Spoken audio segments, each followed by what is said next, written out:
Elias Hanna in Beirut. He's a retired Lebanese army general. Always good to have you on the News Hour. And now, we already have a US and UK task force that's trying to stop Houthi attacks. What will this EU mission contribute to that? It's different coalition, though they are within the Western world. When you look at the combined task force 153 created by the United States of America and UK, and then coming the EU task force, it's like dominated by NATO member, by EU member. It's about maybe sharing the burden. Moreover, it's about to really assert their stance vis-a-vis the security and the freedom of a trade or sea lane, something like that. It is about geopolitical issues, and more it's about redundancy. You know, it's like more about the Western world. It reflects really the Western world against all countries. We don't see Russia. We don't see China, though China is really depends totally on the export by the sea lanes, and it has the biggest military base outside China in Djibouti that cost like $500 million. We don't see Russia as well. It's about geopolitical issue also, because France, they have like the French territories around Madagascar. It's about all of that. Maybe it's about assertion and redundancy and burden sharing. Well, the Houthis have been at war for years, in a civil war. So are they well prepared for these attacks that are coming now from the EU mission and have been coming from the US and the UK?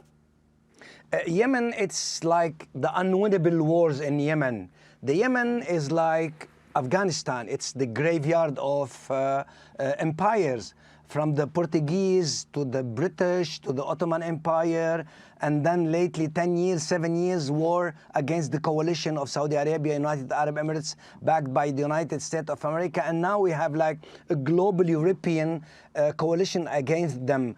It's about the way they fight, you know, about leverage, about geography, about location, because, you know, in geopolitics you say location, location, location. They are really investing low, high tech versus high return geopolitically and strategically, and at the same time they are really asserting themselves. However, we have to link what's going on in Bab el-Mandeb to the region, to the unity of arenas that really Iran is really managing its proxies, starting from Gaza to Syria, Lebanon, and Iraq, as well as Yemen. So it's like a major geopolitical game in the region.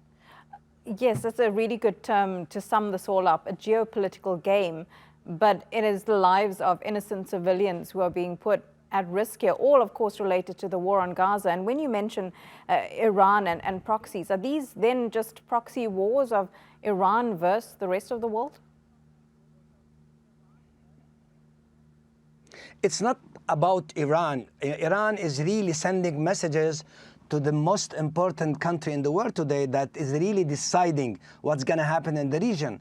If you look at the region and the American bases, they have lots of military bases, and they have more than 40,000 people soldiers in that region. And really, they are really controlling the sea lane. So it's about messages for the United States of America as well as for Israel, regardless of, you know, the innocent people and destruction in Gaza. Because when you talk geopolitics, I mean, the people and these guys and these big countries, they ignore all of that. It's about geopolitical game, because Iran and, you know, and the United States of America, they are tit for tat, action and reaction since 1979 until today. I mean, the Iranian, they want recognition for their, you know, regional project, geopolitical project. They want a zone of influence. They want to be #1 in this region. So it's like this game. And unfortunately, I mean, the weakest point in this region, they pay the price, starting from Lebanon to Gaza and even to Yemen.